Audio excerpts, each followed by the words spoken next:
اس سے پہلے ایک ویڈیو کلپ میں آپ نے جمعے والے دن کے غسل کے فرض اور واجب ہونے کے دلائل سنے۔ اب اس کلپ میں ان اہل علم کے دلائل پیش کر رہا ہوں جو جمعے والے دن کے غسل کو مستحب سمجھتے ہیں، فرض اور واجب نہیں سمجھتے، اور ان کا مختصر تجزیہ بھی انشاءاللہ کروں گا تاکہ ناظرین وہ خود دیانتداری سے فیصلہ کرنے کے قابل ہو سکے۔ پہلی حدیث جو اس موقف والے اہل علم کی سب سے قوی ترین دلیل سمجھی جاتی ہے وہ ابو ہریرہ رضی اللہ عنہ سے مروی حدیث ہے، صحیح مسلم میں 857 نمبر۔ کہتے ہیں کہ رسول اللہ صلی اللہ علیہ وسلم نے فرمایا، من توضأ فأحسن الوضوء، جس نے وضو کیا اور بہت اچھا وضو کیا، ثم أتى الجمعة فاستمع وأنصت، پھر وہ جمعے کو آیا اور خاموشی سے اس نے جمعہ پڑھا، غفر له ما بینہ وبین الجمعۃ، اس کے درمیان اور پچھلے جمعے کے درمیان والے سارے گناہ معاف کر دیے جائیں گے، وزیادۃ ثلاثۃ ایام، اور 3 دن کے زائد گناہ بھی معاف کر دیے جائیں گے۔ تو اس حدیث سے استدلال کیا ہے جو غسل کی فرضیت کے قائل نہیں ہیں ان علماء نے، وہ کہتے ہیں کہ اس میں رسول اللہ صلی اللہ علیہ وسلم نے صرف وضو کا ذکر کیا ہے کہ جس نے وضو کیا اور اچھا وضو کیا پھر جمعے کو آ گیا۔ یہ استدلال اس لیے کمزور ہے کہ اس حدیث میں غسل کی نفی ہے ہی نہیں، کسی لفظ کا معنی اس حدیث میں نہیں ہے کہ اس نے غسل نہیں کیا۔ اگر کوئی ایسا لفظ ہوتا نا کہ من توضأ فأحسن الوضوء ولم يغتسل، یا من توضأ فأحسن الوضوء بدون غسل، پھر دلیل بن سکتی تھی۔ تو جب ایسا کوئی لفظ ہی نہیں جس سے غسل کی نفی ہو، تو اس حدیث کو دلیل بنانا کہ غسل فرض نہیں ہے، یہ کیسے دلیل بن جائے گی؟ اس میں تو غسل کی فرضیت پر دلالت کرنے والا کوئی ایک لفظ بھی نہیں ہے۔ دوسری جو بڑی دلیل ہے وہ یہ ہے، سمرہ بن جندب رضی اللہ عنہ سے اور حضرت انس بن مالک رضی اللہ عنہ سے مروی احادیث ہیں جن کا مفہوم تقریباً یہ ہے، نبی صلی اللہ علیہ وسلم نے فرمایا، من توضأ للجمعۃ فبہا ونعمت ومن اغتسل فالغسل افضل، جس نے جمعے کے لیے وضو کیا اس نے اچھا کیا، اور جس نے غسل کیا تو غسل کرنا افضل ہے۔ یہ سنن ابو داؤد میں 354 نمبر اور ترمذی میں 497 نمبر پر یہ حدیث موجود ہے۔ اس حدیث کی تمام اسانید پر کلام کیا ہے محدثین نے، کوئی بھی ایسی سند نہیں ہے جو کلام سے خالی ہو۔ تو مجموعہ طرق کی بنا پر بہت سے اہل علم نے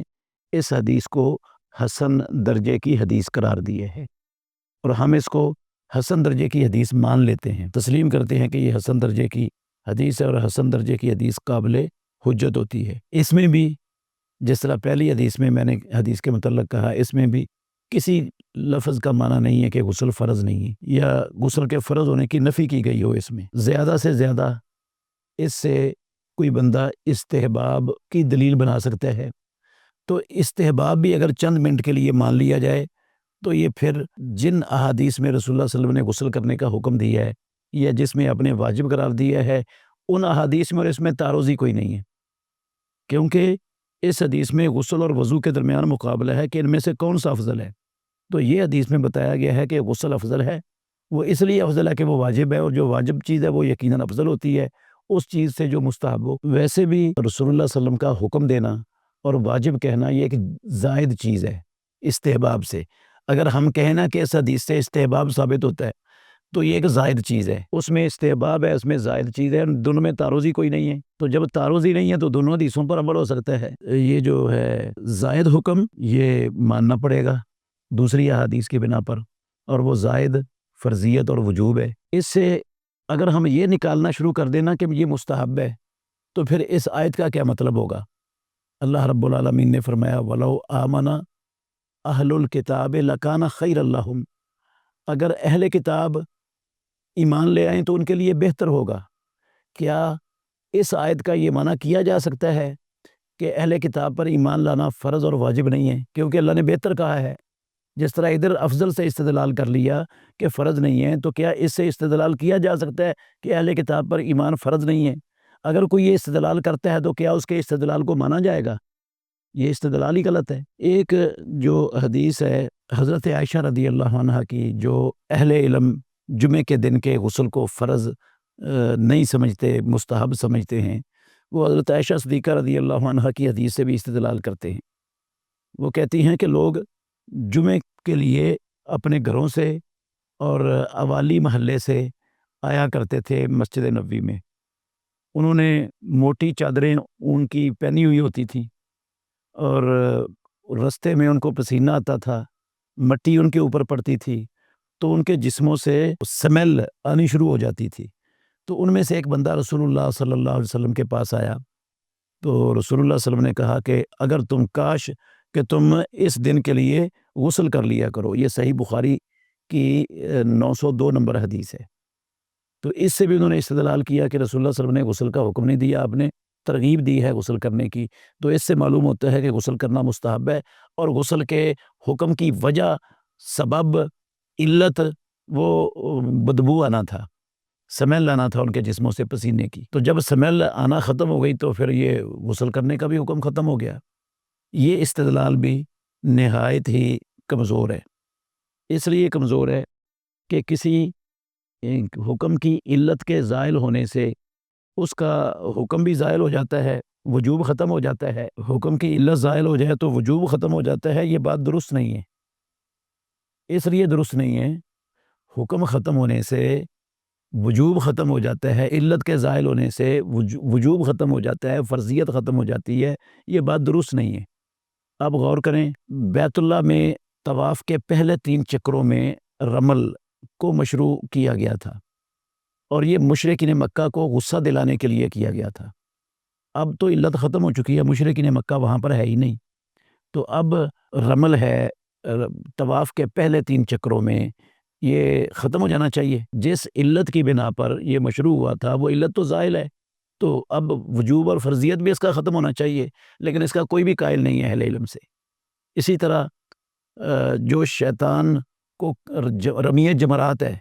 حضرت ابراہیم علیہ السلام نے تو کنکریاں ماری تھیں کہ شیطان آ گیا تھا، اب تو شیطان آتا نہیں وہاں پر، نہ ہوتا ہے شیطان، تو اب کنکریاں نہ کوئی بچہ ذبح کرنے جا رہا ہوتا ہے اور نہ شیطان آ کر اس کو روکتا ہے، تو اب کنکریاں کس لیے؟